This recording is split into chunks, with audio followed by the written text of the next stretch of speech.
കേട്ടുകേൾവിയില്ലാത്ത കാര്യങ്ങളാണ് ഇന്നലെ വെനസ്വലയിൽ നിന്ന് ലോകം ശ്രവിച്ചത്.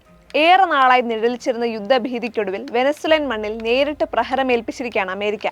മാത്രമല്ല, പ്രസിഡന്റ് നിക്കോളാസ് മഡൂറോയെയും ഭാര്യ സീലിയ ഫ്ലോറൻസിനെയും ബെഡ്റൂമിൽ കടന്നു ചെന്ന് വലിച്ചിഴച്ച് കയ്യാമം വെച്ച് രാജ്യത്തിന് പുറത്തേക്ക് കൊണ്ടുപോവുകയും ചെയ്തിരിക്കുന്നു.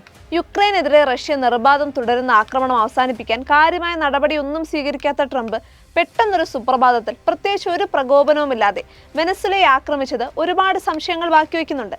ലോകമാധ്യമങ്ങൾ ഗാസ സംഘർഷത്തിന്റെയും യുക്രൈൻ റഷ്യ സംഘർഷത്തിന്റെയും പിന്നാലെയായിരിക്കെ വെനസ്വലയെ ലക്ഷ്യമിട്ട് വ്യക്തമായ ലക്ഷ്യത്തോടെ അമേരിക്ക പദ്ധതികൾ ആസൂത്രണം ചെയ്തു വരികയായിരുന്നു. ഇതിന്റെ പര്യവസാനമാണ് ഇന്നലെ കണ്ടത്. അമേരിക്കയിലേക്ക് കൊക്കൈൻ ഒഴുക്കി രാജ്യത്തെ പൗരന്മാരുടെ ആരോഗ്യം നശിപ്പിക്കുന്നുവെന്നും അനധികൃത കുടിയേറ്റം തുടങ്ങിയവയ്ക്കാണ് വെനസ്വലയ്ക്കെതിരെ അമേരിക്ക ഉന്നയിക്കുന്ന പ്രധാന ആരോപണങ്ങൾ.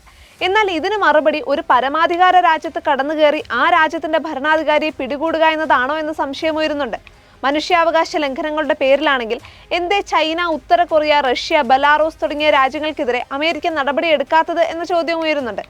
കഴിഞ്ഞ വർഷം ജനുവരി 20-ന് രണ്ടാമത് പ്രസിഡന്റായി സ്ഥാനമേറ്റ ശേഷം വൈകാതെ തന്നെ വെനസ്വല ട്രംപ് ഭരണകൂടത്തിന്റെ നോട്ടപ്പുള്ളിയായി.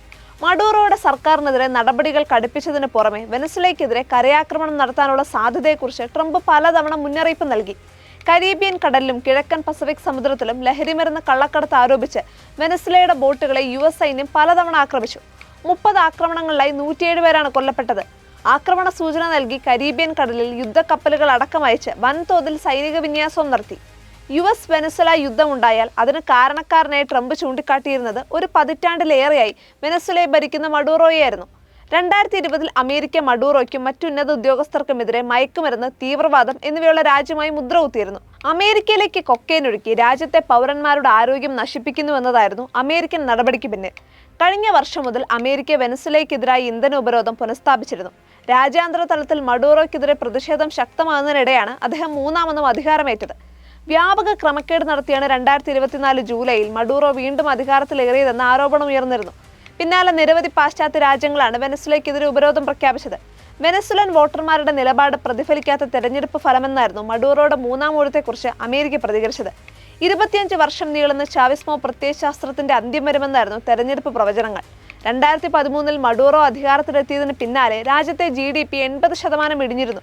3 കോടി ജനങ്ങളാണ് ഇതുമൂലമുണ്ടായ സാമ്പത്തിക പ്രതിസന്ധിയിൽ മറ്റു രാജ്യങ്ങളിലേക്ക് കുടിയേറിയത്. നിക്കോളാസ് മഡൂറോയുടെ നേതൃത്വത്തിലുള്ള കമ്മ്യൂണിസ്റ്റ് സർക്കാരിനെ താഴെയിറക്കി ജനാധിപത്യ സർക്കാരിനെ അവരോധിക്കുക എന്നതാണ് ലക്ഷ്യമെന്ന് പറയപ്പെടുന്നുണ്ടെങ്കിലും ബിസിനസ്സുകാരൻ കൂടിയായ ട്രംപിന്റെ നോട്ടം വെനസ്വലയിലെ വിശാലമായ എണ്ണ സമ്പത്താണെന്ന് ഇതിനോടകം വ്യക്തമായിട്ടുണ്ട്. ഇതിന്റെ സൂചന എന്നോണം എണ്ണക്കപ്പലുകൾ പിടിച്ചെടുത്ത് വെനസ്വലയെ പ്രതിരോധത്തിലാക്കുന്ന നീക്കങ്ങൾ കഴിഞ്ഞ ദിവസങ്ങളിൽ അമേരിക്ക നടത്തി. മഡൂറോയെ സമ്മർദ്ദത്തിലാക്കാൻ വെനസ്വലൻ ജലാശയങ്ങളിലേക്ക് പ്രവേശിക്കുന്നതും പുറത്തേക്ക് പോകുന്നതുമായ എല്ലാ കപ്പലുകളെയും ഉപരോധിക്കുമെന്ന് ട്രംപ് പ്രഖ്യാപിക്കുകയും ചെയ്തു. കാരണം എന്തുതന്നെ ആയാലും ഒരു രാജ്യത്ത് കടന്നുകയറി ആ രാജ്യത്തിന്റെ പ്രസിഡന്റിനെയും ഭാര്യയും കസ്റ്റഡിയിലെടുത്ത് കടത്തിക്കൊണ്ടുപോയ നടപടിയെ അധികമാരും സ്വാഗതം ചെയ്യാനിടയില്ല. യുക്രൈനെതിരെ റഷ്യ നടത്തുന്ന അതിക്രൂര ആക്രമണങ്ങളെ ട്രംപ് ഇനിയും തള്ളിപ്പറഞ്ഞിട്ടില്ല. മറിച്ച് സമാധാന ചർച്ചയ്ക്കെന്ന പേരിൽ യുക്രൈൻ പ്രസിഡന്റ് വ്ളോഡിമിർ സെലൻസ്കിയുമായി നടത്തിയിട്ടുള്ള കൂടിക്കാഴ്ചകളിൽ അദ്ദേഹത്തെ അവഹേളിക്കാനും ശാസിക്കാനുമാണ് ട്രംപ് ശ്രമിച്ചിട്ടുള്ളത്. റഷ്യൻ പ്രസിഡന്റിന്റെ ആവശ്യങ്ങളെല്ലാം അംഗീകരിക്കുകയും അദ്ദേഹത്തിന്റെ നിലപാടുകളെ പിന്തുണയ്ക്കുകയും ചെയ്യുന്ന നിലപാടുകളാണ് ഇതിനോടകം ട്രംപിൽ നിന്ന് പുറത്തു വന്നിട്ടുള്ളത്.